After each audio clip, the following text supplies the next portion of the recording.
Committee গঠন হয়েছে, বিএনপির সুপারিশ আসে, বিএনপির সুপারিশ করেছে এবং অন্যান্য দলের সুপারিশ নিয়ে একটা সংবিধান সংস্কার করা হবে। দ্বিতীয় কথা হচ্ছে বিশ্লেষণ করে আমরা সবাই শিখে বুঝে আমরা মানুষের ঘরে ঘরে দুয়ারে দুয়ারে গিয়ে এই ৩১ দফা আলোকে আমরা তাদেরকে বুঝিয়ে দিতে হবে। আমাদের সেই নির্দেশনা আছে, সেই নির্দেশনা অনুযায়ী আমরা করবো।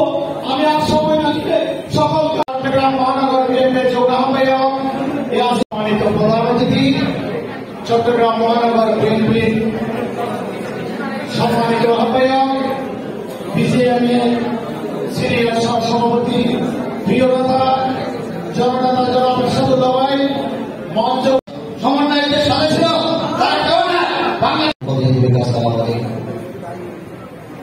বক্তব্য শুনেছেন। ইয়াসিনুল্লাহ আসিফের বক্তব্য দরকার প্রকাশ নেই। আজকে আমাদের দেশ নায়ক তারেক রহমান 31 দফা একটি কর্মসূচি আমাদের প্রণয়ন করেছেন। এখন প্রশ্ন করতে পারেন, এই কর্মসূচি ঘোষণা করেছিল, যখন সেই কর্মসূচি ঘোষিত হয় তখন আওয়ামী লীগের বাঘবাগানের নেতারা মন্ত্রীরা অনেক তুচ্ছ তাচ্ছিল্য করে বক্তব্য দিয়েছিল। এগুলো কিসের কথা তারা অপেক্ষা করেছিল, কারণ তখন একটা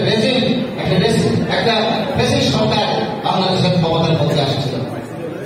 গতকালকে দেখলাম প্রধান উপদেষ্টা সচিব, প্রেস সচিব, উনি বলছেন কোন দলের কৃতিত্ব নাই হাসিনা প্রধানের মধ্যে, তরুণরাই তাকে বরণ করিয়েছে। আমি প্রেস